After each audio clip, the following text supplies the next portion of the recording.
Bueno, en la segunda parte lo que habíamos planteado para poder justamente compartir y hablar era manejo de la depresión y ansiedad en la atención primaria de la salud en tiempos de pospandemia. Entonces, esta ni más ni menos es la diapositiva que justamente nos habíamos quedado anteriormente, que tiene una sola cualidad que les voy a hacer notar, pero que seguramente ustedes ya han observado. En la parte superior derecha encuentran una imagen de un virus. Y esta exposición justamente la tenemos condicionada a lo que es, en tiempos de pandemia, lo que es la salud mental y lo que es la psicopatología, ¿no? Y realmente el COVID-19 hizo que nosotros tengamos esta imagen que me permití hacer al costado izquierdo, que es un diccionario enciclopédico pandémico, 2019-2020, y con mucho temor puse, lamentablemente, 2021. Esperemos que nos dé una tregua a esto, porque realmente, hablando con maestros como es el profesor Laube, que es infectólogo y que comparto claustro con él en la universidad, él con 44 años de infectología me dice, siendo jefe de uno de los hospitales referentes a nivel de Argentina y de Latinoamérica de lo que son enfermedades infecciosas, el Hospital Muniz, me dice, yo he podido con el ébola, he podido con el SIDA, pero esta patología me puede porque yo me acuesto a dormir pensando de que sé y al otro día hay todo un libro escrito nuevo sobre lo que es la enfermedad. Y realmente hasta hemos tenido la posibilidad, lamentablemente, de hacer ateneos clínicos entre lo que es la cátedra de psiquiatría y la cátedra de infectología de su cargo, por el hecho de que el COVID tiene muchas manifestaciones y que, bueno, excede a esta presentación, pero yo siempre digo que este bicho es tan malo, tan maldito, que afecta lo más arcaico de nuestro cerebro. Y justamente esta cuestión arcaica del cerebro se ve manifestada en torno a la afectación del cerebro olfatorio, el cerebro reptiliano o felino, que es el que ha quedado más escondido en lo que hace al desarrollo del cerebro, en una teoría que es la teoría geológica del desarrollo cerebral. Esta teoría geológica del desarrollo cerebral habla de que el cerebro ha crecido por aposición de estructuras, al igual que la Tierra, quedando las más arcaicas por debajo y las más modernas como el neocórtex por arriba. Este virus, ¿por qué digo que afecta tan grandemente al cerebro y en lo más íntimo de nuestro cerebro, ese cerebro que nos une, como vuelvo a repetir, con lo reptiliano, con lo olfatorio, la anosmia, la falta de la posibilidad de tener el olfato, o la agusia, la falta de gusto? Entonces, esa afectación yo creo que lamentablemente no nos va a salir barata a lo largo del tiempo. Creo que nos va a dar afectación de patologías neuropsiquiátricas muy importantes. Y lamentablemente esto se asocia con esta cuestión de, para conocer una ciencia hay que conocer su historia, ver la gripe española en el 1917, 1918, que sabemos que se llamó gripe española anecdóticamente porque España no tenía guerra, no estaba participando en la Primera Guerra Mundial y por ende no había censura. Y al no haber censura se la llamó gripe española. Sin embargo, parece ser que el foco primario se desarrolló en un campamento del ejército americano y luego afectó a Alemania, Francia, el resto de Europa. Y ahí otro colega nuestro, von Economo, un psiquiatra, describió la encefalitis letárgica, justamente que se puede ver en la película Despertares, con Robin Williams y Robert De Niro, en donde se empieza a utilizar la metildopa justamente en esa encefalitis letárgica post-infección por virus de influenza. Así que es de pensar de que este virus puede llegar a provocar ese tipo de patologías. El COVID realmente ha agotado a toda la población sin diferenciar edades. Sin duda tenemos poblaciones que se ven más afectadas, como son los diferentes cuestiones a nivel de los niños y lo que son los adultos mayores, en las dos puntas de la vida, los más afectados. También las adolescentes, las personas adolescentes se ven muy afectadas por esa vinculación que estaban logrando, ese cambio en la adolescencia, y también se han visto afectadas. Hay buenas noticias respecto a lo que hace, por ejemplo, adolescentes y estudios universitarios, porque hay mucha bibliografía que plantea que aquellos adolescentes que están en una carrera universitaria tienen factores neuroprotectores, al igual que personas con mayor desarrollo a nivel de escolaridad formal, en torno a lo que sería defensas de su salud mental frente a esta situación de epidemia y pandemia, en realidad de pandemia. Me voy a permitir comentarles a partir de un artículo en The Lancet, que es un metaanálisis de algo así de más de 300 artículos y que se utilizaron 25 artículos, en donde se plantea algunos deadlines, o sea, algunas líneas de tiempo en las cuales tenemos que tener una alarma como médicos. Y ellas son situaciones de cuarentena por más de 10 días. Recuerden que en la Argentina tuvimos una cuarentena muy rígida de más de 250 días.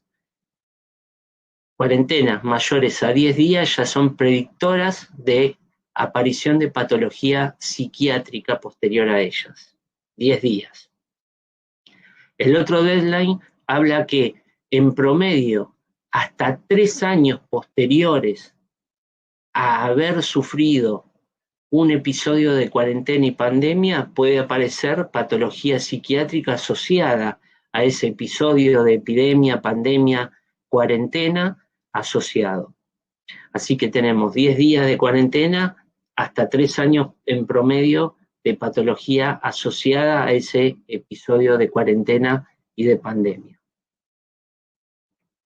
Y por supuesto, lo que habíamos hablado es un acelerador toda esta situación de la aparición de patologías subyacentes psiquiátricas, y quiere decir que hay mucha bibliografía respecto a que los pacientes psiquiátricos, los pacientes con patología de base psiquiátrica, son pacientes que tienen mayor riesgo de mortalidad, esto asociado inclusive a cuestiones fisiopatogénicas, no a cuestiones de la psicopatología en sí, por la teoría que hoy se está esgrimiendo, la teoría protoinflamatoria, que también se asocia a lo que son enfermedades como individuos que tienen mayores posibilidades de enfermedad y de muerte durante el COVID, como son diabéticos, hipertensos, obesos, y también hoy en día, en el día de ayer, y estuve leyendo algunas warnings, algunas alarmas que plantean que el COVID no es que está atacando a pacientes diabéticos en sí, sino que está generando la aparición de diabetes en pacientes que no eran diabéticos previamente al COVID. Lamentablemente interesante. Bueno, yo tengo a mi tía Rebeca, que se dedica a pintar los mandalas, y yo creo que si tuviera que pintar estos mandalas ahora como una arteterapia, un mandala mío debería estar pintado de esta manera, ¿no? Para demostrar mi estrés. Creo que más de uno de nosotros debe estar en esta situación, pero bueno, debemos resguardar nuestras formas y recordar de que en una pandemia somos los soldados, los médicos y todo el equipo de salud, y lo hago extensivo a todo el personal de los sistemas de salud, desde el señor que se ocupa de darnos la luz hasta las personas que se ocupan de que nosotros estemos con el confort y la limpieza que requerimos. Entonces, todas esas personas que están en la primera línea de batalla, como el profesor Laube, infectólogo, me permito mencionar a mi hermano, el doctor Fernando Palma, que también está en la primera línea de batalla y que gracias a Dios, lamentablemente sufrieron de COVID, pero gracias a Dios pudieron subsanarlo, así que tengo esa alegría. Pero el mayor de mis respetos y homenaje para aquellos que han sufrido y que de hecho han perdido la vida, como un exalumno mío, Juan Lovell, que también falleció por COVID. Y en esta situación también la psicopatología yo lo llevo a la primera presentación, en la cual hablamos respecto a que la depresión mayor iba a estar en el segundo puesto de enfermedad y muerte, de morbimortalidad para el año 2020, y para el año 2030 en el primer lugar de enfermedad y de muerte.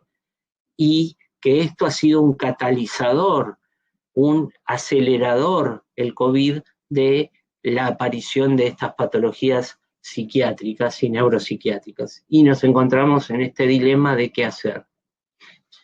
Y básicamente en este slide lo que hablamos es nada más ni nada menos que adaptado a lo que es el COVID-19, la cuestión de que es no más ni menos que el mecanismo general de adaptación o mecanismo general de estrés descrito por Hans Seyle, fisiólogo húngaro, en el cual habló de lo que es el estrés y el distrés. Y bueno, las diferentes etapas de adaptación a la cual justamente hemos tenido cualquier persona que ha atravesado esta situación, la cuestión de diferentes momentos en los cuales tuvimos un momento de alarma, la llamada, qué es lo que está sucediendo, negarlo. Esto fue algo que en la práctica clínica me llamó mucho la atención, y me llamaron y me dijeron, ¿es verdad esto?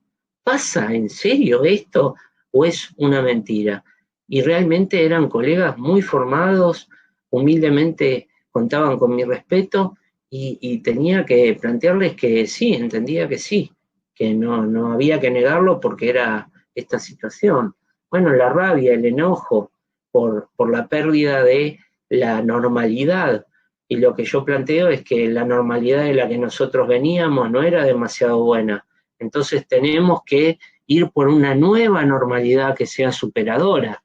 No era demasiado buena la normalidad que teníamos.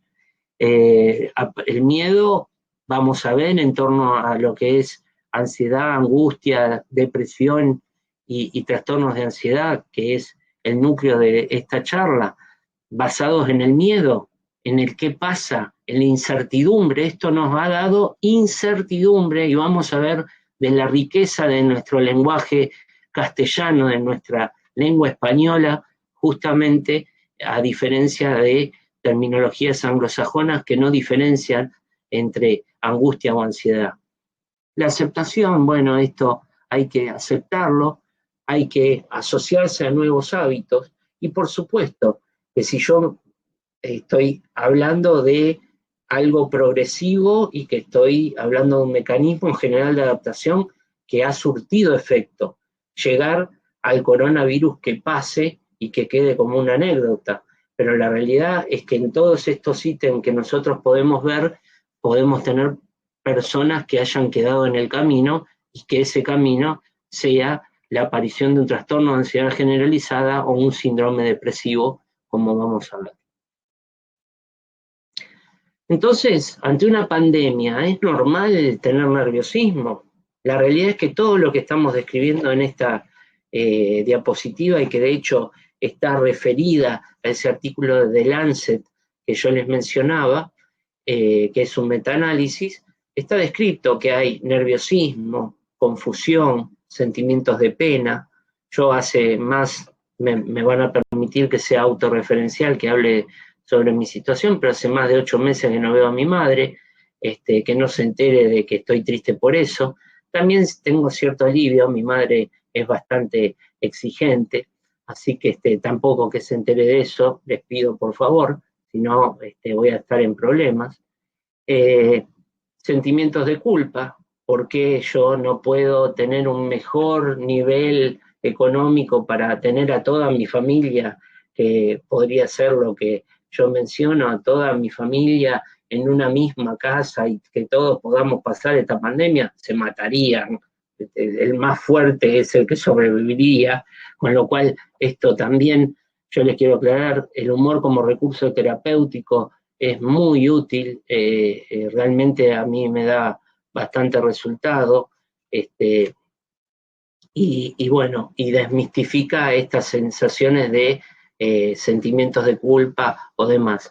Gente que ha tenido hiperactividad o hipoactividad, irritabilidad, ira, el enojo, miedo por sobre todas las cosas, la tristeza, que vamos a ver que la tristeza a través del tiempo se va a transformar en depresión. Y aquí quiero basarme en algo que son los trastornos del sueño, que también lo vamos a ver en torno a lo que es los trastornos de ansiedad. Teniendo oportunidad de asistir en el año 2012 al Congreso Americano de Psiquiatría, una de las cuestiones que se planteó en ese congreso fue la cuestión de que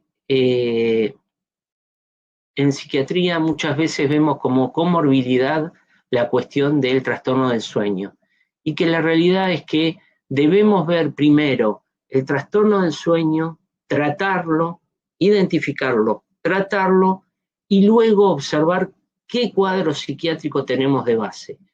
Recordemos que una de las peores torturas que se le puede hacer a una persona es deprivarla del sueño. Esa deprivación de sueño trae trastornos a nivel corporales y psíquicos.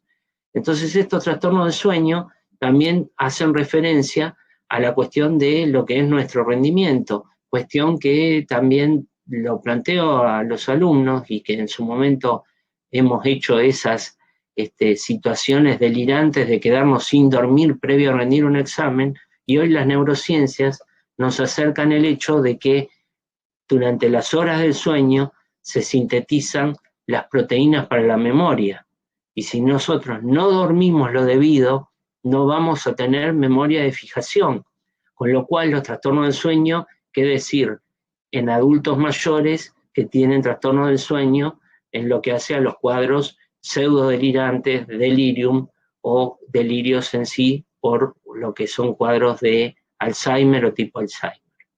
Así que durante las horas del sueño, tratar y observar ese trastorno del sueño que puede ser en cuanto a la calidad o la cantidad de sueño. Y básicamente hay tres tipos de insomnio: el insomnio de conciliación, el insomnio de despertar de medianoche o el insomnio de despertar temprano.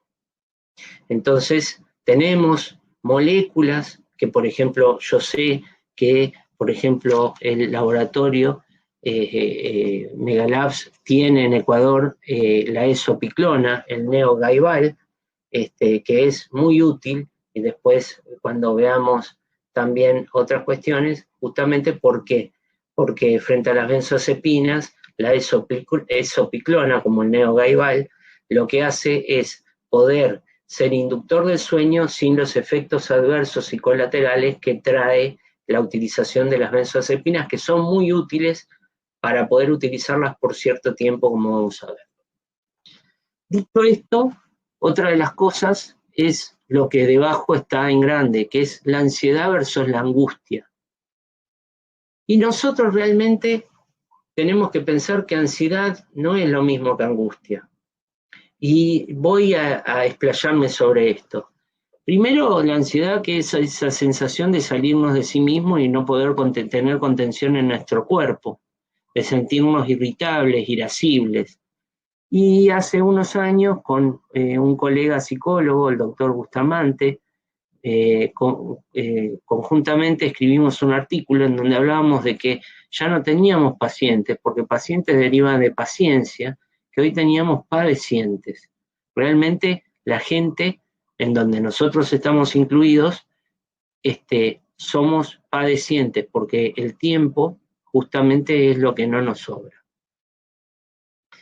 Ahora, la angustia ha desaparecido, y por ejemplo en el DSM-5, que yo soy tan crítico a veces, y por otros momentos me auno mucho, Fíjense que la angustia se describe en el DSM-5 en ninguna página. Solo se hace mención a la angustia en el cuadro de autismo, de que puede aparecer angustia sin definirla. Todo un tratado, como es el Tratado de Diagnósticos y Trastornos Mentales de la Escuela Americana, no habla de angustia. Entonces, ¿cómo puede ser que no hable de angustia y que hable de ansiedad? De hecho, para reforzar esto, yo compré un libro de una socióloga que es americana y que había escrito un libro que se llama Angustia en castellano. Cuando busco el título en inglés, se llama Anxiety, ansiedad. Los anglosajones no hablan de angustia, anguish ha casi desaparecido, y engloban a la ansiedad, a la angustia dentro de la ansiedad. Pero la verdad es que angustia, que deriva del alemán anguish, angor, estrechamiento, opresión, nosotros sabemos que no es lo mismo estar angustiado que ansioso. Cuando fallece un familiar, no estamos ansiosos, estamos angustiados, estamos tristes. Entonces, esto era lo que yo hacía, este preludio en estas charlas, justamente de que el idioma castellano es mucho más desarrollado que el inglés en torno a la descripción de signos y síntomas, por ejemplo, y estados de ánimo. Porque básicamente es lo que sucede. La ansiedad, en esto que yo les planteo, anxiety, ha enmascarado a la angustia y no es lo mismo. De hecho, voy a hacer referencia en uno de mis trabajos en Gobierno de la Ciudad de Buenos Aires, nosotros tuvimos el seguimiento de personas que eran repatriadas a la República Argentina en tiempos de COVID y que debían resguardar cuarentena en hoteles de la Ciudad de Buenos Aires, y el síntoma que más detallaron no fue la ansiedad, sino angustia. La angustia se ve asociada al miedo y al desconocimiento, que es lo que enmarca a esta patología, esta pandemia del COVID-19. El desconocimiento. Lo que hoy es ley, mañana deja de serlo.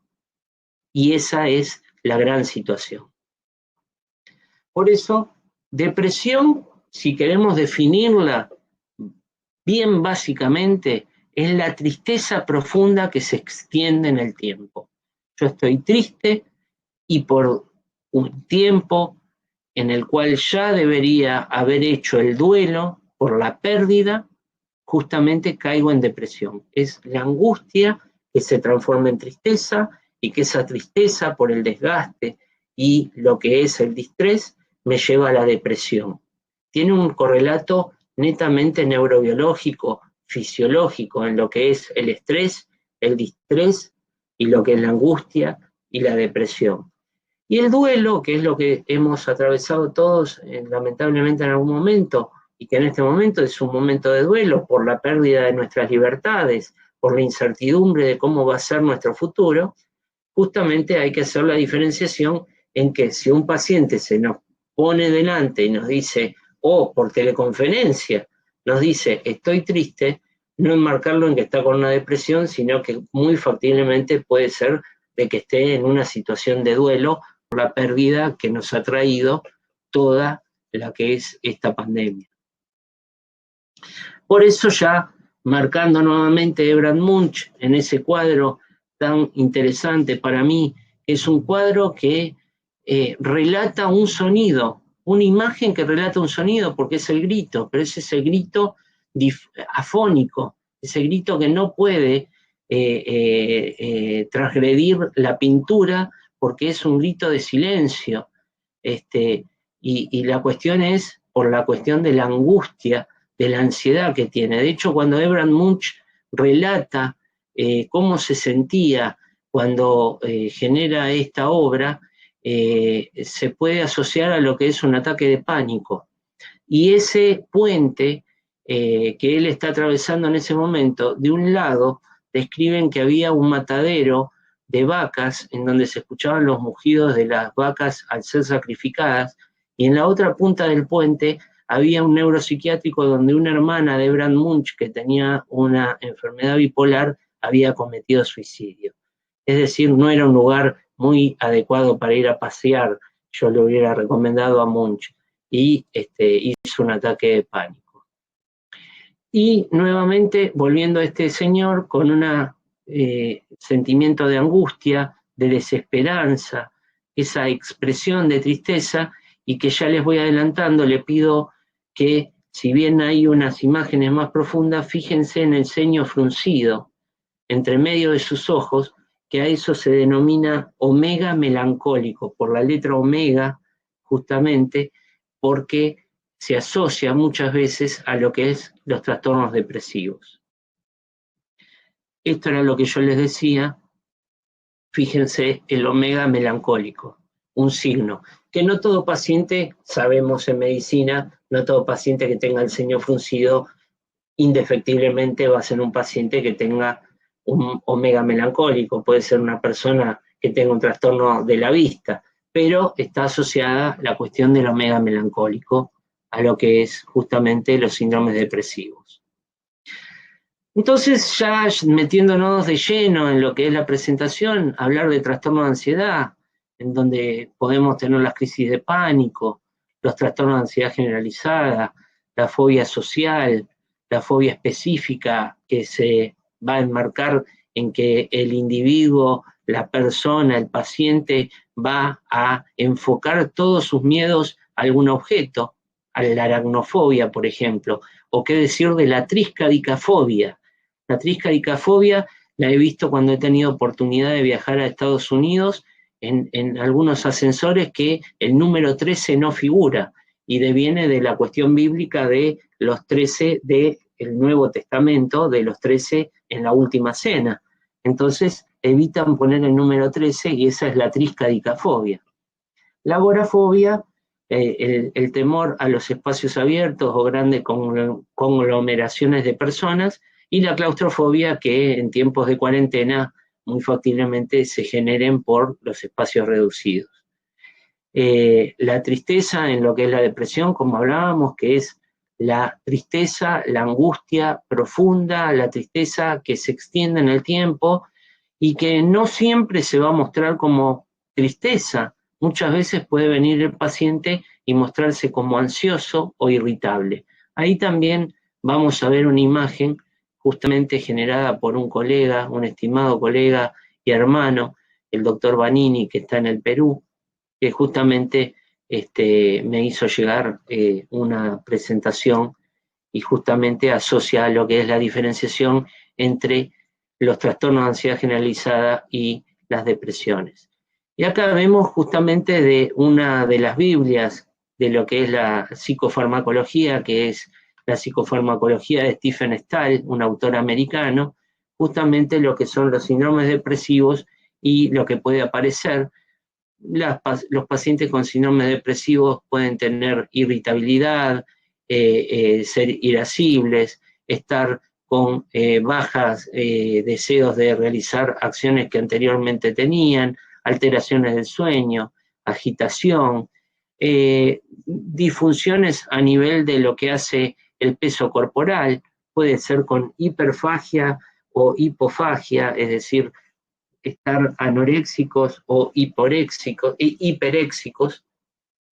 y lo más grave, justamente, la ideación suicida. Ahí hacer un freno. Hace unos años otro amigo me pidió que escribiera un capítulo sobre suicidio, y entonces empecé con epidemiología y empecé a desarrollar la cuestión, y luego recordé un viejo precepto de recién llegado al neuropsiquiátrico, que me dijeron: si vos tenés la percepción de que el paciente se puede suicidar, internalo. Tan sencillo como eso. Lamentablemente, en estos momentos es difícil la internación psiquiátrica, no es sencilla. Hay este movimiento de descreimiento de la necesidad de internación, pero la realidad es que si nosotros tenemos un paciente que tiene ideación suicida y nosotros tenemos la apreciación de que puede cometer un intento de suicidio, teniéndolo en internación bajo observación estricta de control de conducta y signos vitales por turno, como ponemos comúnmente, muy factiblemente esté cuidándose más al paciente que dejarlo a su libre albedrío. Signos de alerta en lo que hace el suicidio. Me quiero matar. Bueno, es una frase que comúnmente escuchamos de mucha gente: me quiero matar, no soporto más, estoy angustiado, me falta. Bueno, si fuera por esa sola frase tendríamos que internar a todo el mundo, pero emergentes de me quiero matar es: ¿en serio se quieren matar? ¿Tiene familiares que se han suicidado?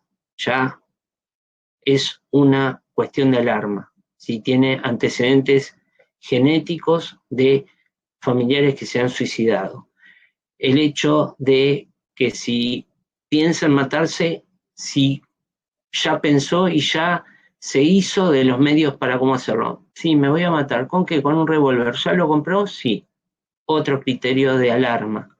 Entonces, la ideación suicida hay que evaluarla muy bien en torno a la genética, los antecedentes personales, si ha tenido antecedentes de intentos de suicidio, los antecedentes, como mencionamos, en familiares, la cuestión de que si tiene un plan y si lo ha estado organizando, todo eso hace de que requiera de una observación de este paciente.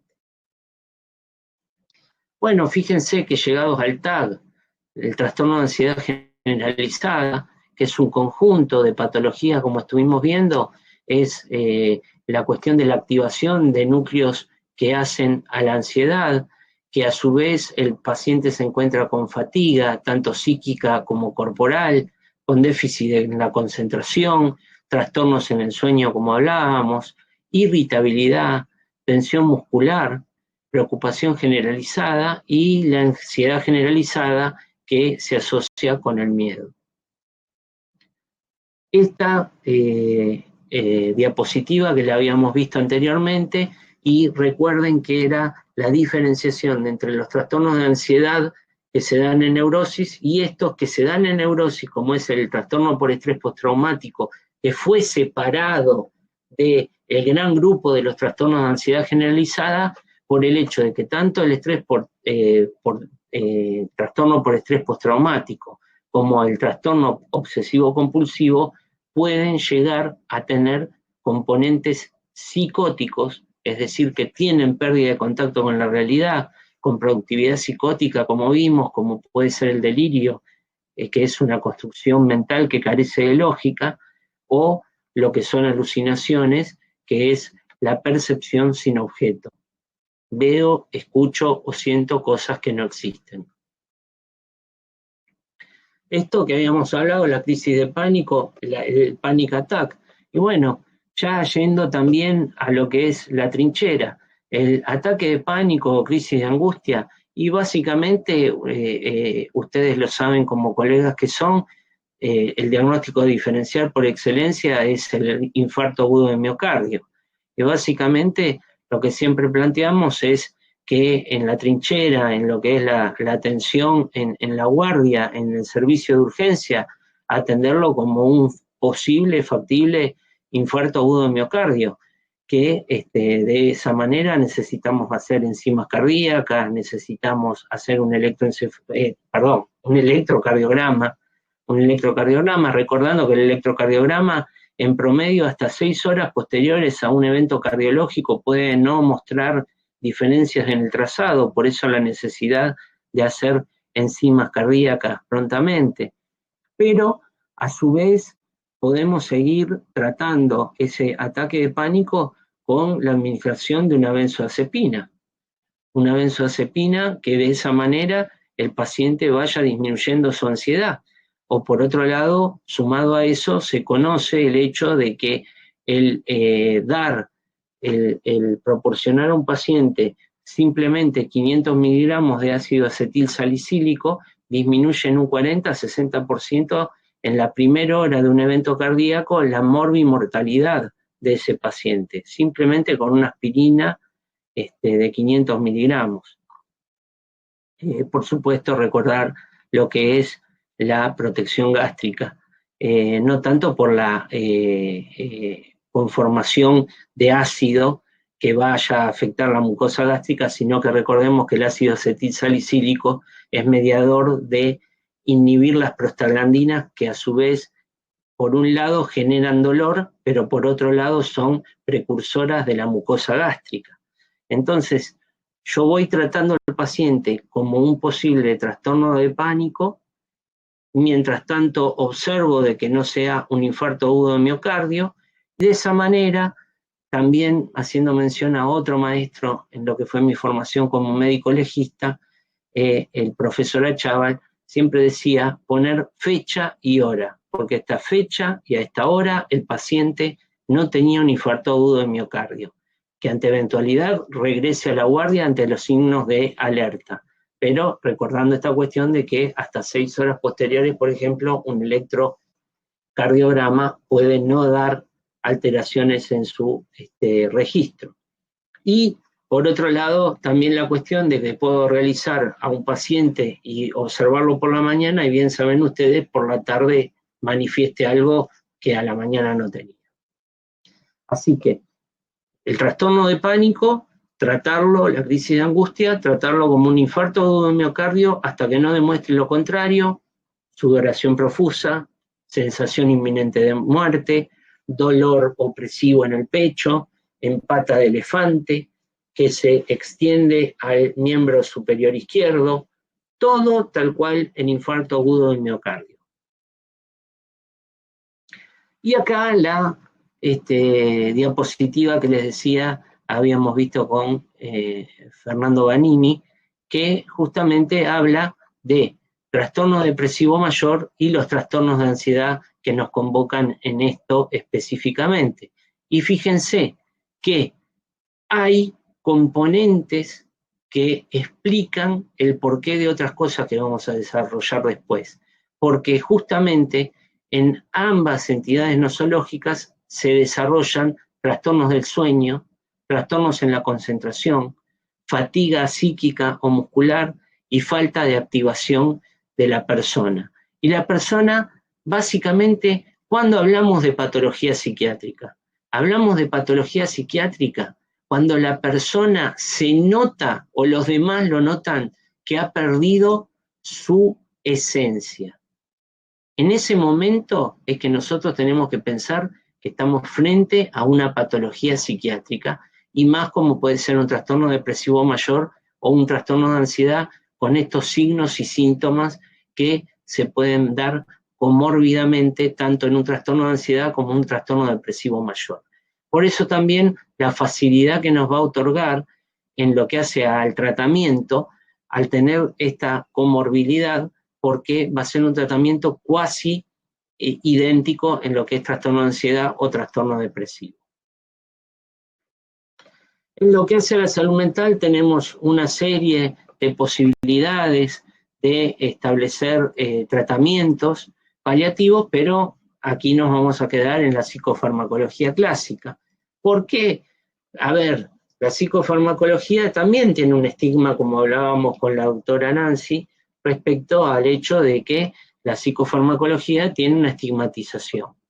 Y lo que simplemente puse en esta imagen es para recordar que hoy la neurobiología, y hace mucho tiempo ya, se plantea la teoría dopaminérgica, que se ha transferido también a lo que es la, no solo la neurotransmisión dopaminérgica, sino la serotoninérgica, la noradrenérgica, la norepinefrina, la noradrenalina y sustancias como el glutamato.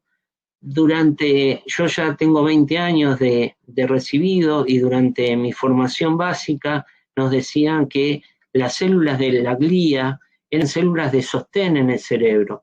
Y creo que las empresas nos han demostrado la importancia de esto.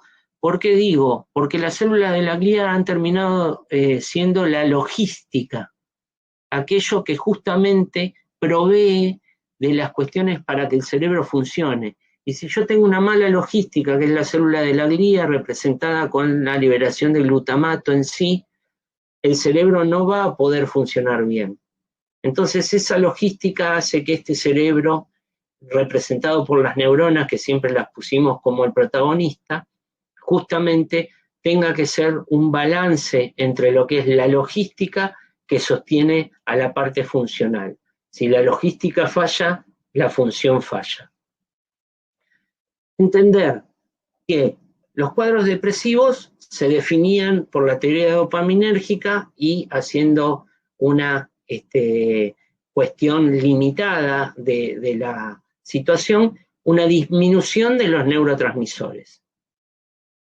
Y lo que hace a la psicosis, un aumento de los neurotransmisores. Entonces, básicamente y simplemente, los antidepresivos lo que van a hacer es justamente aumentar la concentración de neurotransmisores que están en baja, y los antipsicóticos van a disminuir los neurotransmisores que están justamente liberados en demasía.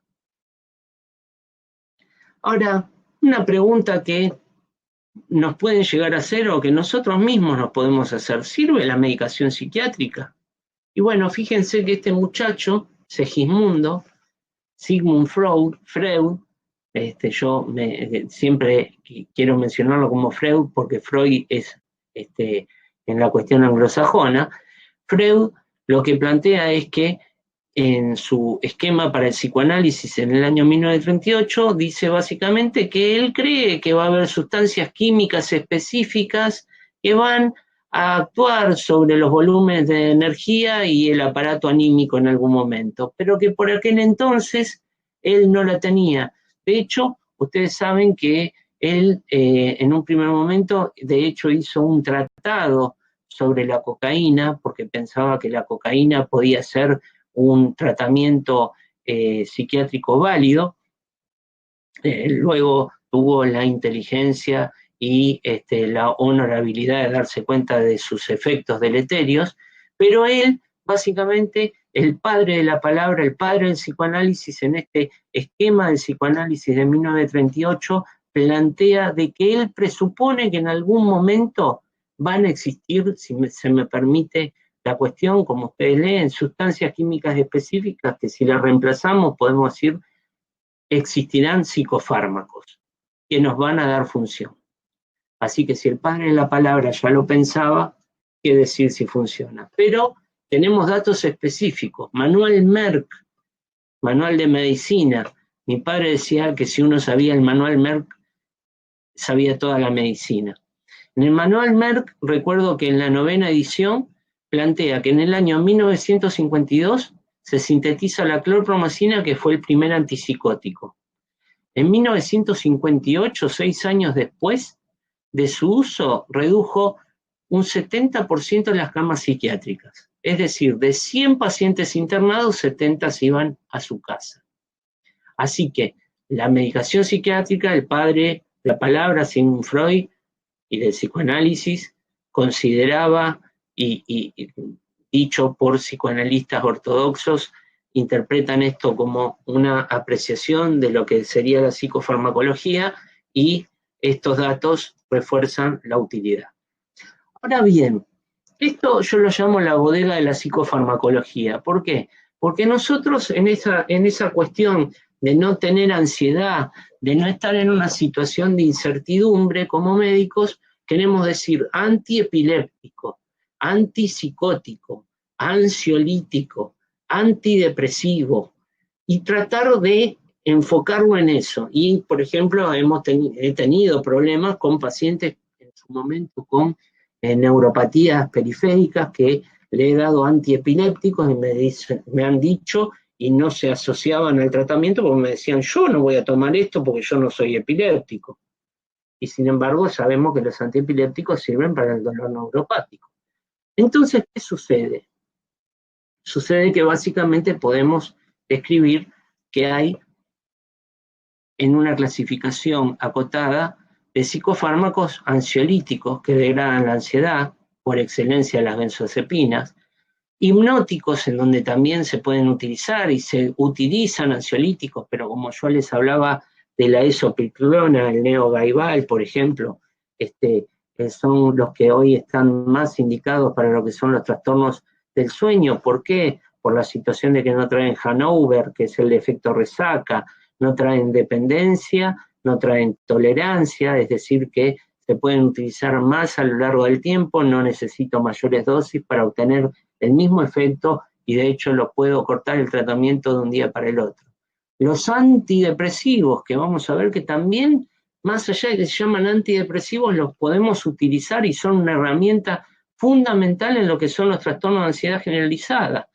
Los estabilizadores del humor, que se conllevan también con los antiepilépticos para lo que son los trastornos del humor, y en depresiones que no responden, también vamos a ver cómo puede ser justamente una molécula que es de mucha utilidad en lo que hace a la práctica clínica cotidiana, como es y está descrito como un antiepiléptico. Saben que el estabilizador del humor por excelencia es el litio, pero el litio es nefrotóxico, cardiotóxico, hay que hacer niveles de litemia y eso requiere un grado de complejidad bastante grande, con lo cual la segunda línea de tratamiento como estabilizadores del humor, no solo en bipolaridad, sino en pacientes depresivos que voy a utilizar para coayudar a ese antidepresivo que yo puse, antiepilépticos. Los antiepilépticos son la segunda línea aceptada como estabilizadores del humor en los trastornos del humor, valga la redundancia. Y de ellos, por ejemplo, el Martesia, que sé que ustedes cuentan, que es la pregabalina, y que tiene muchas utilidades, y vamos a ver también otro concepto respecto a eso. Los psicoestimulantes, solo mencionarlos, los psicoestimulantes se utilizan con mucho cuidado en depresiones, pero extremas, es de mucho cuidado, excede a lo que nosotros hoy vamos a desarrollar, y por otro lado, sí saben ustedes que también los psicoestimulantes se utilizan con su efecto paradojal en lo que hace a los trastornos de déficit de atención e hiperreactividad en niños y adultos con el déficit de hiperreactividad y déficit de atención. Ahora, fíjense este ejercicio. Nosotros tenemos antipsicóticos, antidepresivos y antiepilépticos. Y queremos, en esa angustia que mencionaba, englobarlos, encajonarlos y decir, los antipsicóticos sirven para estas patologías los antidepresivos y para estas patologías los antiepilépticos. Pero ¿saben qué? Me permití hacer un ejercicio y traérselos. Miren esto.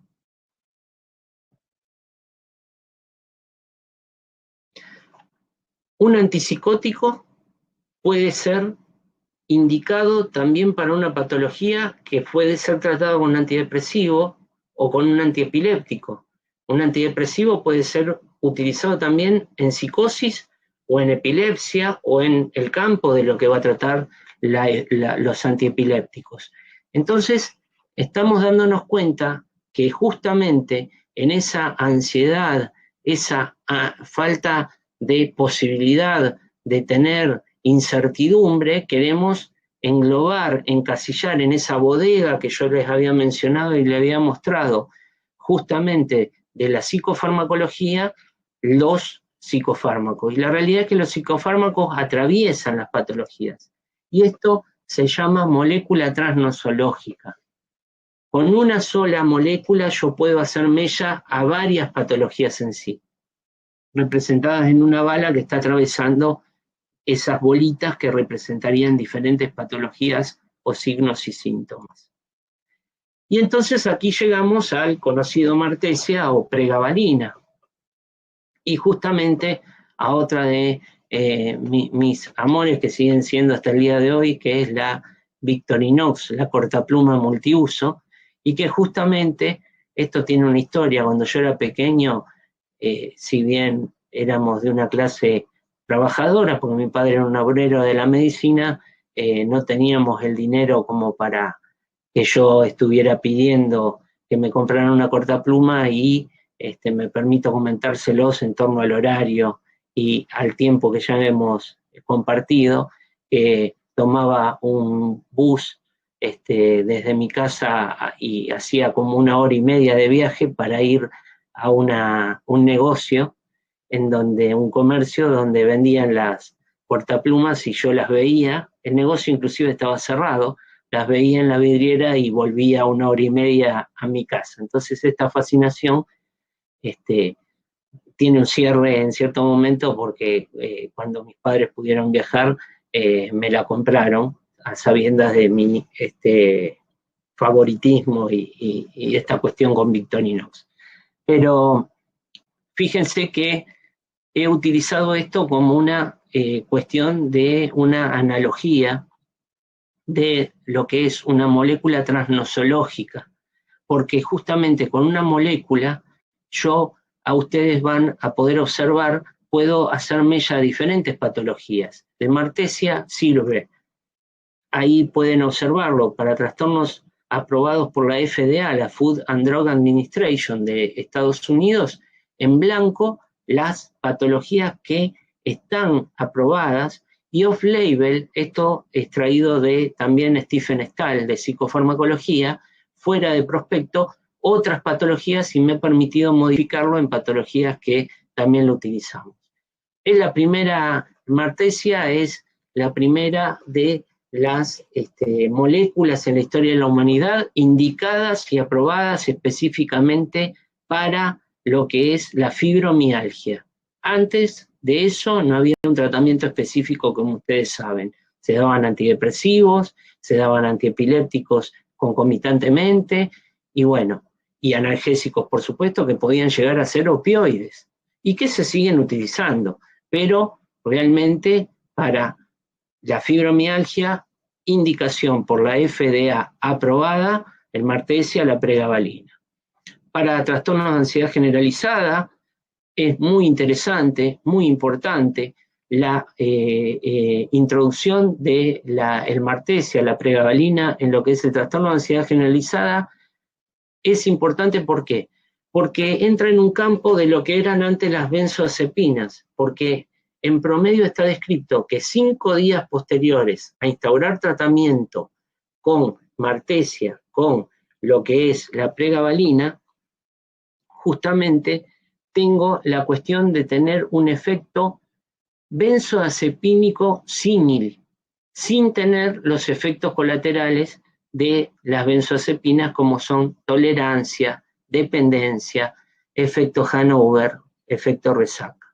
Fíjense, neuropatía diabética, neuropatía periférica, coayudante en depresiones que no responden a antidepresivos. Cuando un paciente indico un antidepresivo y no tengo función, puedo dar la pregabalina, justamente el Martesia, en relación a hacer de mordiente, nosotros decimos en psiquiatría, para que ayude a ese antidepresivo a funcionar, estabilizador del humor, neuropatías periféricas, antiepiléptico y neuropatías centrales. Las benzodiazepinas, sí, en la trinchera justamente y en el tratamiento en lo que hace a lo agudo, y son la muleta para, lo que es la muleta para alguien que recién se ha fracturado es la benzodiazepina. Sin duda las benzodiazepinas, y qué decir en lo que son panic attack, trastornos de pánico, son útiles, pero si nosotros leemos el prospecto, plantean de que no deben ser utilizadas por más de 5 semanas, con lo cual por eso hacemos referencia a que si yo quiero tener un efecto benzodiazepina símil, utilizar la pregabalina, el Martesia, justamente para lograr eso en largo tiempo, sin los efectos colaterales y adversos que puede tener una benzodiazepina. Las benzodiazepinas, como ahí estamos marcando, la flecha de las benzodiazepinas la menciono yo, es dosis dependiente. A menor dosis es ansiolítico, luego puede ser sedante, anticonvulsivo, miorelajante, ser hipnótico, pero recuerden que hoy para lo que es lo hipnótico es preferible la esopiclona, el neogaibal, y ya hablando no como tratamiento, sino como cuestiones graves, pueden provocar depresión respiratoria y coma, con lo cual tener mucho cuidado con justamente la utilización de las benzodiazepinas y el acceso de pacientes y, por qué no, de familiares a las benzodiazepinas. El escitalopram, que, bueno, básicamente sé que ustedes y nosotros, todos nosotros, contamos en el Ecuador con el Essentium, el escitalopram, básicamente, si bien definido también como un antidepresivo, y lo queremos enmarcar en eso, y de hecho la FDA, nuevamente ahí lo ven en blanco, está indicado para trastorno depresivo mayor como antidepresivo, y fíjense que también esto que yo les adelantaba se une al trastorno de ansiedad generalizado. Entonces, es difusa la cuestión entre un trastorno depresivo mayor y un trastorno de ansiedad generalizada, porque va a haber un momento en el cual puede haber lo que se llama patoplastia, es decir, que mute ese trastorno de ansiedad generalizada a un trastorno depresivo mayor, o que ese trastorno depresivo mayor se muestre como ansiedad. Pero ¿cuál es la tranquilidad que a nosotros nos da? El tratamiento es el mismo, es un antidepresivo, es un ansiolítico como utilización rápida, y es, por ejemplo, el Martesia como un estabilizador del humor, como es la pregabalina. Pero acá vemos todas las funciones, si me permití replicar nuevamente la cortapluma, para mostrar que con una sola molécula yo puedo tener diferentes funciones porque son moléculas transnosológicas, atraviesan las patologías. ¿Qué decir de algo que ustedes ya deben, por supuesto en su expertise, haber observado? Que pacientes con dolores crónicos pueden llegar a ser útil la utilización de una sola molécula con muchas utilidades. Creo que ahí apareció la doctora Nancy porque debemos estar, pero para mi tranquilidad, lo que nosotros tenemos que tratar de hacer, hemos llegado a esta imagen y es la que me da la tranquilidad, que nosotros vamos a poder ayudándonos de la psicofarmacología, borrar esas lágrimas que se provoquen en nuestros pacientes y los familiares que los acompañan, y que de esa manera este COVID que nos ha afectado y que nos hace separarnos, este juego aquí en Argentina lo llamamos mancha, no sé en Ecuador cómo si se llama la mancha, pero básicamente uno de los niños es la mancha, y entonces toca a otro y es como que lo contagia, y a su vez hay que tratar de subsanar esa cuestión. Esta enfermedad nos ha obligado a jugar a la mancha, cuando a nosotros nos han enseñado a jugar a la ronda y a estar unidos. Y bueno, esperemos que prontamente podamos volver a estar unidos después de esta tragedia y que quede como anecdótico. Muchas gracias, doctor. Excelente su ponencia. Tiene muchas felicitaciones, muy claro toda su explicación. Tenemos pero unas preguntas que realizarle, doctor. La doctora Pamela Herrera indica, dice, buenas noches, ahora se habla sobre el síndrome de la cabaña. ¿Qué signos de alarma me indicaría que una persona y qué tratamiento psiquiátrico le daríamos? Bueno, interesantísima pregunta, y en la sinceridad que manejo siempre y que me van a tener que perdonar, yo creo que estoy con un síndrome de la cabaña. El síndrome de la cabaña básicamente, como la doctora está planteando, es esa situación en la cual nos dijeron quédate en tu casa, no salgas, y qué decir de aquellos que hemos desarrollado nuestra actividad casi toda enteramente en formato online. Entonces mis actividades en su mayoría han sido así. Entonces ahora que hay que salir y que sabemos que sigue existiendo el virus, y bueno, es un tratamiento conductual primariamente. Tratamiento conductual que lo hablo y que de hecho le agradezco a la doctora que haya hecho la pregunta para escucharme y empezar yo a tratarme por la cuestión de salir.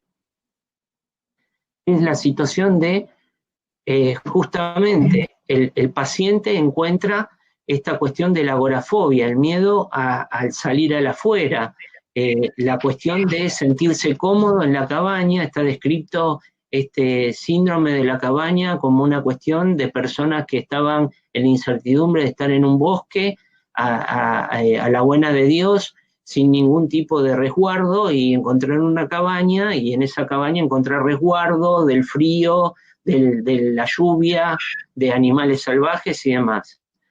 Y eso se ha trasladado a esta situación de pandemia. Entonces, en la comodidad de no tener que salir del hogar, primariamente hacer entender de que las posibilidades de salir están dadas y que por otro lado lo que sí tenemos seguridad y hacer refuerzo es el hecho de que hay que mantener la distancia social entre 1,5 metros y 2 metros, hay que utilizar máscara, el lavado de manos, recordando en lo lúdico cantar 2 que los cumpla feliz y haciendo el lavado de lo que son debajo de las uñas y en el caso de no tener la posibilidad, utilizar alcohol.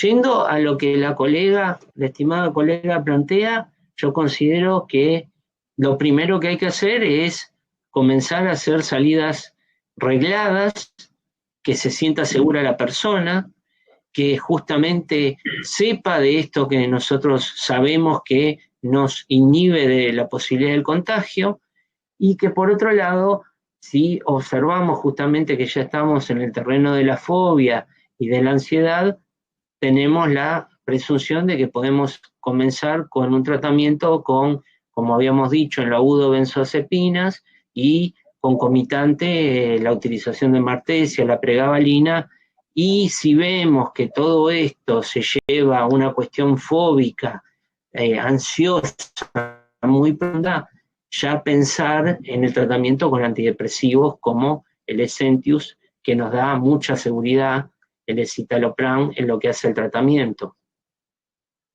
Muchas gracias, doctor. Si nos puede ayudar con otra pregunta.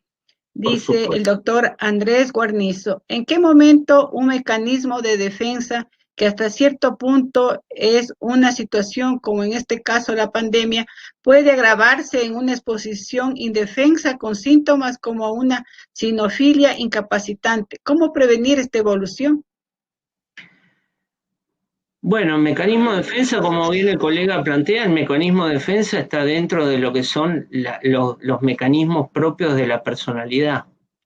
Entonces, los mecanismos propios de defensa de la personalidad son innatos, inconscientes y nos dan una respuesta. Lo que sí el estimado colega está planteando, traspasada esa situación de que un mecanismo de defensa se haya puesto en juego y haya funcionado, bueno, aparece básicamente nuevamente la necesidad de instaurar un tratamiento. Sí. Muchas gracias, doctor.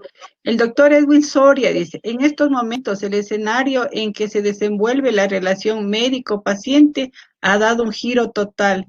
Siento que la preclínica, a excepción de la enfermedad por el estado emocional del paciente, en muchas ocasiones nos deja sin planteamiento. ¿Qué nos puede usted dar para sostener a estos pacientes? ¿Qué nos puede sugerir? La pregunta sería entonces más o menos la relación médico-paciente, por ejemplo, en lo que es telemedicina. Sí, sí podría ser así. Ajá, porque ahora se ha dado un giro total, ya no podemos mantener esa relación como antes, ese contacto directo dándonos hasta mayor tiempo, porque ahora nos toca hacer la consulta más rápida o telemedicina. Yo en estos momentos utilizo mucho, por supuesto, humildemente planteo la cuestión de la experiencia que yo tengo. Uno de los grandes temores que tenemos los psiquiatras, yo no lo tengo más, no lo tuve, al principio lo tuve, era el temor de que el paciente tuviera mi teléfono móvil. Hasta que me di cuenta, creo que es un temor que tenemos todos los médicos, que el paciente tenga un teléfono móvil, nuestro. Una paciente en cierto momento, recuerdo que era muy fóbica y entonces había leído todo el prospecto y cada 5 minutos me llamaba en relación a la cuestión de los efectos adversos para consultarme, hasta que en cierto momento le dije, escuchame una cosa, cuando estés en el suelo desmayada, ahí llámame, quédate tranquila que no te va a pasar nada. Esto que yo digo de utilizar el humor como recurso terapéutico. Entonces, ese temor justamente, y hoy como herramienta, es la utilización del WhatsApp o el correo electrónico, ni siquiera tener la cuestión de que me van a estar llamando por teléfono. Entonces, ya antes de esta crisis que estamos viviendo, yo le daba mi celular y mi mail, que no me escuche mi familia, porque sí, los que me quieren matar son mi familia, porque quizás yo me levanto para ir al toilet a la noche y contesto WhatsApp o contesto mails. ¿Por qué?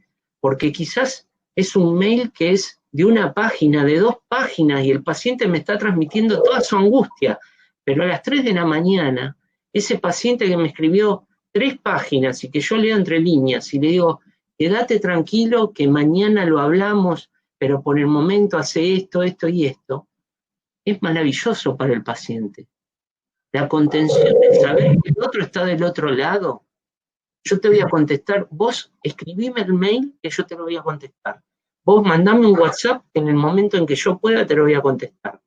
¿Y qué decir de la cuestión de, por ejemplo, sabemos que uno de los días más álgidos de la semana, en normalidad, en presencialidad, son los domingos a la noche, para lo que es la psiquiatría, la psicopatología.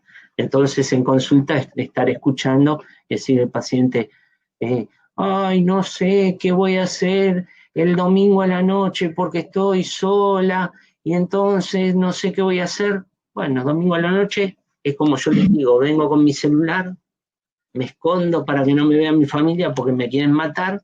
Y hola, ¿quién habla? El doctor Palma. Doctor, ¿qué dice? No, me está llamando domingo a la noche. Sí, porque me dijiste que no sabía qué ibas a hacer. No, me voy a hacer una pizza, voy a ver una película ahora.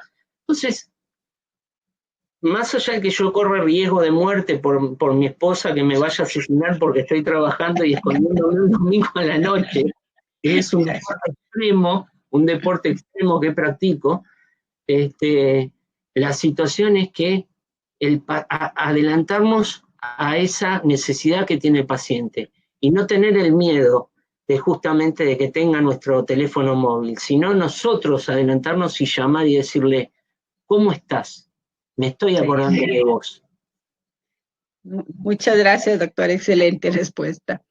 El doctor Patricio Pazmiño dice, excelente exposición, felicitaciones. La pregunta futuro es si se utiliza para cannabinoides como coadyuvante terapéutico en psiquiatría. Gracias.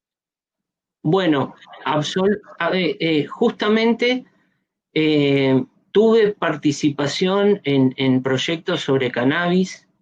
Lo primero que tenemos que pensar, y que agradezco nuevamente, todas las preguntas son tan importantes porque los colegas traen a colación tantas cosas para compartir y hablar.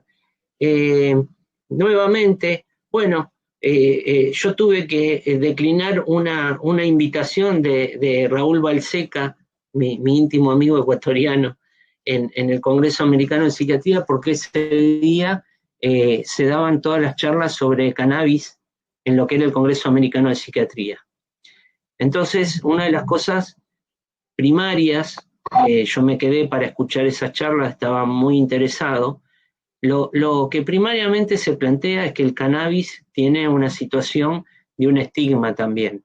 El estigma de nacer de una sustancia psicoactiva que es una sustancia adictiva y por otro lado prohibida. Pero lo que yo hago referencia, en la República Argentina hay movimientos que se llaman, por ejemplo, Mamá Cultiva, que son madres de hijos con epilepsias refractarias al tratamiento establecido con antiepilépticos y generan aceite de cannabis a partir de una producción propia. Ahora, yo lo que hago es un paralelismo con que un paciente con cáncer no existiera el jarabe de morfina desarrollado o los comprimidos de morfina desarrollados farmacéuticamente y que propusiéramos hacete tu plantación de opio y hacete tu jarabe. Ustedes tienen, cuando vengan a Argentina, aquellos que han tenido la suerte de no venir a Argentina, estuvimos hablando antes de esto, aquellos que han tenido la suerte de no venir a Argentina, van a ver en unas cuestiones más frustrantes que no los vamos a poder agasajar con más que un jugo de naranja, porque aquí cuando uno va a un restaurante lo que más puede asimilarse a algo natural es un jugo de naranja. Digo esto en relación al Ecuador, cuando yo he ido, que hay tantas variedades de jugos, limonadas, la limonada imperial que tanto extraño. Pero en relación a esto, yo propongo la situación siguiente. Vio, no sé si los jugos que se preparan a partir de sobres en polvo. Sí, aquí también hay.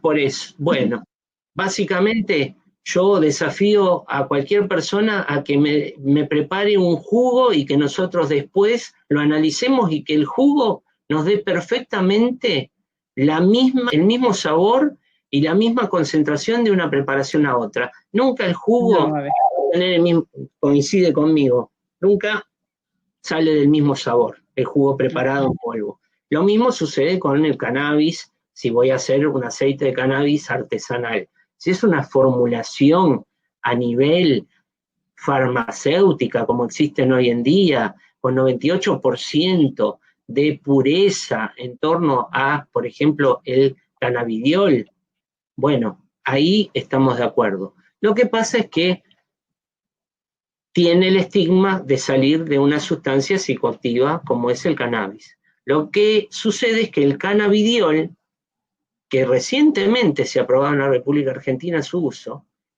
porque estaba como uso compasivo, el cannabidiol es una fracción del cannabis no psicoactiva.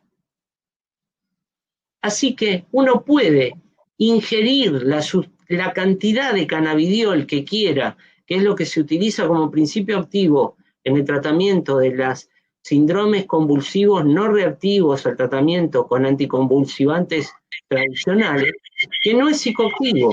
Y por otro lado, el delta 9 tetrahidrocannabinol y el cannabidiol, si bien son psicoactivos, si se utilizan en un ratio de 1 o menor a 1 con el cannabidiol, pierden su actividad psicoactiva, pero no su actividad terapéutica. Con lo cual, la cuestión del cannabis, si bien entiendo que es novedoso, creo que tiene un camino por seguir muy promisorio en el tratamiento de muchas patologías, teniendo en cuenta la tranquilidad de esto, de que utilizando la fracción no psicoactiva tengo efecto terapéutico y utilizando las psicoactivas, pero en un ratio de 1 o menor a 1 con las no psicoactivas, tengo también tratamiento. Así que es muy promisorio el tratamiento. Muchas gracias, doctor. Otra pregunta de la doctora Kelki Colamarco. Dice, soplicona versus la esopliclona. En su experiencia, ¿es ideal para los pacientes con trastornos del sueño más ansiedad? Bueno, la esopiclona en realidad es como inductora del sueño. Sí. Inductora del sueño. Es un inductor del sueño no benzodiazepínico. No pensaría por el momento, si me dejara un tiempo pensarlo, muy factiblemente podría decir de que nuevamente si yo tengo un paciente ansioso con una comorbilidad de un trastorno del sueño, ahí utilizaría la esopiclona, el neogaibal, lo utilizaría sin duda, sin falta. Y de esa manera me aseguro que el paciente no tenga la dependencia, la tolerancia y demás. Ahora, tratado el trastorno del sueño, ¿cuánta ansiedad queda? Y si queda ansiedad, lo que hablamos justamente de tener moléculas tan nobles como el martesia, la pregabalina, para justamente estabilizar esa situación de ansiedad a largo plazo y las benzodiazepinas en el corto plazo. A mí me es muy útil la combinación en inicios de tratamiento de benzodiazepinas con pregabalina, con el martesia, porque la cuestión es que la benzodiazepina la puedo retirar prontamente en esas 5 días a 7 días que decía que está descrito en los libros y que se conlleva con la práctica clínica. Tiene un efecto, la pregabalina, el martesia, símil a las benzodiazepinas. Muchas gracias, doctor. Dice, el doctor Luis Chávez pregunta, paciente de 30 años con hipertensión, ha visitado a muchos colegas de urología. Usted, doctor, ¿qué medicamento recomendaría porque se orina en la cama? Y ya tiene 30 años. Tiene enuresis nocturna. Seguramente sí, así es la pregunta. Tiene enuresis nocturna y, bueno, ¿qué otra patología habíamos dicho? Hipertensión. Hipertensión. Y yo, la verdad, no soy un especialista en eso, pero las medidas higiénico-dietéticas y lo interesante de esto que plantea el colega es que tiene enuresis nocturna, con una hipertensión, una retención de líquidos que nocturnamente va a tener orina. Yo creo que es más campo, primero iría por lo clínico. Yo creo que puede llegar a ser un cuadro más clínico que psiquiátrico. Hay muchas patologías. Hay muchas patologías también. A mí el otro día, sin ir más lejos, hace unas 2 semanas, me derivaron una paciente que no me voy a extender demasiado, pero me dicen, la hija me llama y me pide una consulta, por teleconsulta, porque la madre, paciente oncológica, le dice a la oncóloga, vos estás depresiva, tenés que ir al psiquiatra para que te medique. Paciente oncológica, cáncer de mama. Fobia al psiquiatra, estigmatizada, no quería ir al psiquiatra. Le digo, bueno, ¿y cómo hacemos? Le digo, bueno, decirle que soy médico forense, capaz que quiere que le haga la autopsia, nuevamente usando el humor. Entonces, le digo, mirá, digámosle que soy médico y después le blanqueo de que soy psiquiatra. Entonces le escucho. Cuando le escucho que la colega le había dicho que tenía una depresión, tenía que ir al psiquiatra y lo iba a medicar, la escucho y la paciente era una paciente oncológica que salía de los 40 días de la radioterapia. Estaba con un síndrome de impregnación por bomba de cobalto, que tiene astenia, como ustedes bien saben, adinamia, falta de apetito, anorexia, desgano, desinterés. Entonces, básicamente lo que le dije, señora, usted cuando vea la serie Chernóbil, se fija que la gente que está a través de la exposición a las radiaciones nucleares tan potentes queda con astenia, que es falta de fuerza, con adinamia, de falta de deseo, de movimiento, con anorexia, falta de ganas de comer, y todo esto se le va a ir pasando. No necesitaba ninguna medicación psiquiátrica. Claro, excelente respuesta, doctor. Una última. Que ustedes justamente como especialistas en el todo de la medicina, que es tan importante la atención primaria de la salud, justamente el poder ver que muchos quieren tomar como que todo es psiquiátrico y la verdad que hay cosas que no lo son, ¿no? Muy interesante el caso que plantea el doctor. En enuresis yo estoy haciendo memoria, hay utilización de algunos tipos de antidepresivos porque son bloqueantes de lo que es la cuestión de la orina. Lo que sí me hace pensar es que un paciente hipertenso que tiene liberación de orina nocturna y quisiera ver cómo es el balance hidroelectrolítico, ¿no? Sí. Muy amable, doctor. Muchas gracias. Esperemos que no se nos corte la señal. Está tan interesante su charla, igual las preguntas, que seguimos hasta que nos corte. Dice el doctor. Estoy en la cabaña, así que me encuentran acá encerrado, me van a tener que venir a sacar. Algo que puede ir a cuenta. Estamos abusando de usted porque sabemos que incluso tiene 2 horas más allá. Ya vamos a llegarle a medianoche. Dice, otra pregunta, dice, felicitaciones, doctor Palma, excelente exposición. Una pregunta, ¿qué recomienda dar a un parkinsoniano aparte de la levodopa? Bueno, eso es campo de la neurología. Realmente yo no soy especialista en Parkinson. Lo que sí tomemos en cuenta que la levodopa, carbidopa son los últimos tratamientos y las últimas armas que nosotros tenemos. Entonces, Por ejemplo, el pramipexol es una molécula para alejar al paciente de las últimas armas que tenemos en relación al tratamiento del parkinsonismo, ¿no? Del Parkinson. Sí. Muchas gracias, doctor. Yo creo que esta sí es la última pregunta, doctor.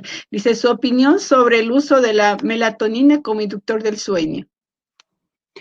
Bueno, la melatonina en muchos casos, no sé si en el mercado ecuatoriano es de venta libre, aquí es de venta libre. Sí, aquí también. La melatonina como coayudante entiendo que puede ser útil como un primer escalón en el tratamiento. Realmente no es una molécula que yo utilice. No tendría objeción a indicársela a un paciente, no tendría objeción.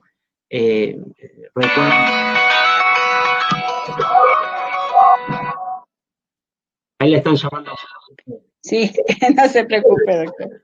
No, lo que le decía, en mis tiempos de ayudante de fisiología, de docente de fisiología humana, la melatonina era una molécula por demás estudiada, ¿no? La glándula pineal, el tercer ojo.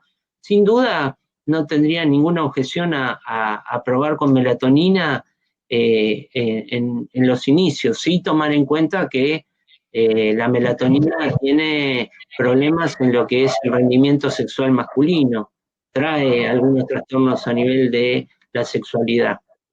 Cosa que a mí me llamó la atención que ha habido lanzamientos de agomelatina como un derivado de la melatonina, que es un antidepresivo que se propuso como un antidepresivo que no afectaba a la esfera sexual. Sin embargo, no tuvo los resultados que se esperaban.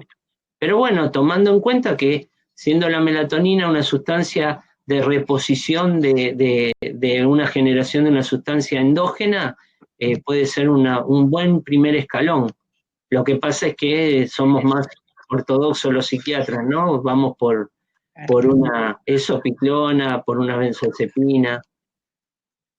Muy amable, doctor. Muchísimas gracias. Excelente su ponencia. Creo que todos quedamos muy complacidos. Ojalá tengamos una nueva oportunidad de tenerle con nosotros.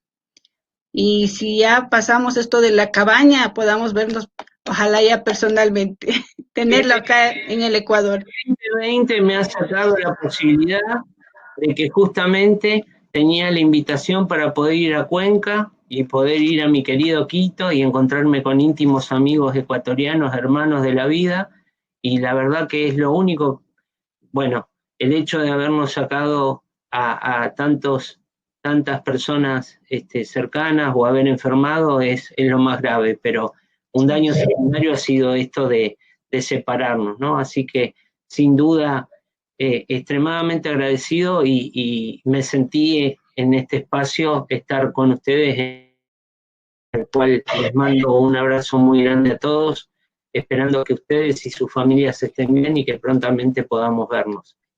Muchas gracias, doctor. Lo mismo, un fuerte abrazo a la distancia. Igual que se cuide y toda su familia. Muchas gracias. Gracias, doctor.